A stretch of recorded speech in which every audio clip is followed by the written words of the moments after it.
PBA, ito ang game. Ito ang game, ito ang game, game ko, PBA.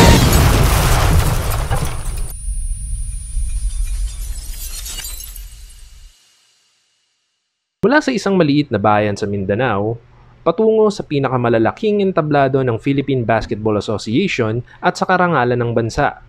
Ito ang kwento ng isang tunay na alamat ng PBA, si Kenneth Duremdes o mas kilala bilang Captain Marbel. Isang manlalaro na nagbigay ng inspirasyon, determinasyon at puso sa bawat laban.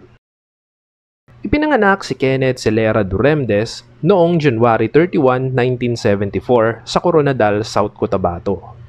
Nakilala siya sa Adamson Falcons sa UAAP, kung saan nagsimulang umangat ang kanyang pangalan.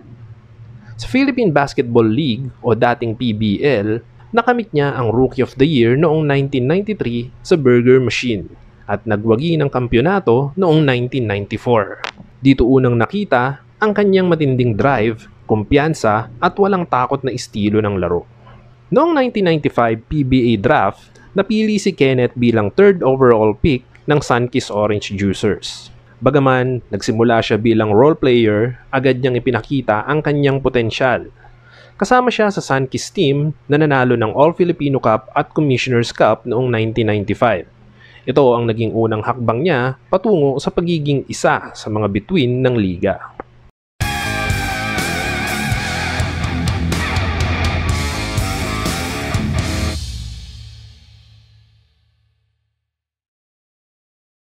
Ang tunay na pag-usbong ni Kenneth ay nang lumipat siya sa Alaska Aces noong 1997. Dito siya tuluyang naging isa sa pinakamagaling na manlalaro ng PBA. Pinangunahan ng Alaska sa maramihang kampyonato noong 1998 sa All-Filipino at Commissioner's Cup. PBA Most Valuable Player or MVP noong 1998. Finals MVP ng 2 beses sa iisang taon, 1998 All-Filipino at Commissioner's Cup. Best Player of the Conference noong 1998 at 2000 at 9 na beses na napiling PBA All-Star. Hindi lang puntos ang dala ni Duremdes, dala rin niya ang puso ng isang leader, palaban, determinado at maaasahan sa mga crucial na sandali. Isang malaking karangalan din ang kanyang pagsuot ng jersey ng Team Philippines.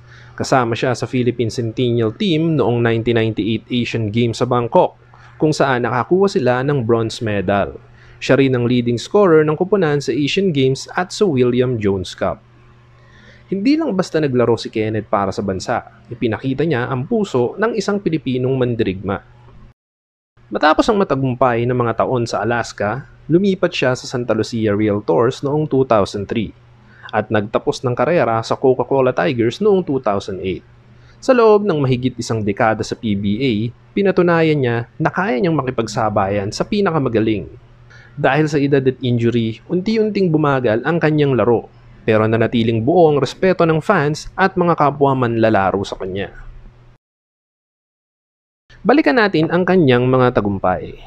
6-time PBA Champion, 1998 PBA MVP, 2-time Finals MVP, 2-time Best Player of the Conference, 9-time PBA All-Star, kasama sa PBA's 50 Greatest Players list.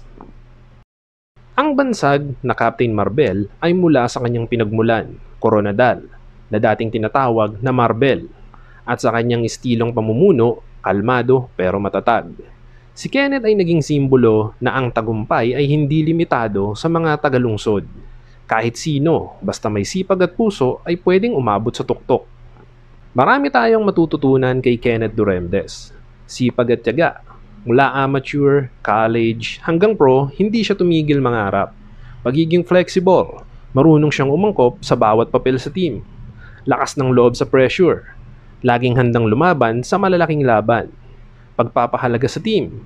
Para sa kanya, ang kampyonato ay mas mahalaga kaysa personal na award.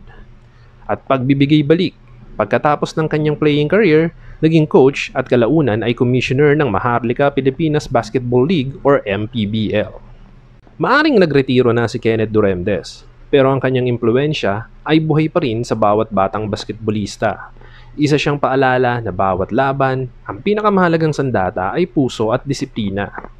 Kung nagustuhan mo ang video na ito tungkol sa buhay at legacy ni Captain Marbel, like, subscribe at click ang notification bell para sa iba pang kwento ng mga alamat ng PBA. Comment na rin sa ibaba ano ang paborito mong Kenneth Doremdes moment. Hanggang sa susunod nating episode,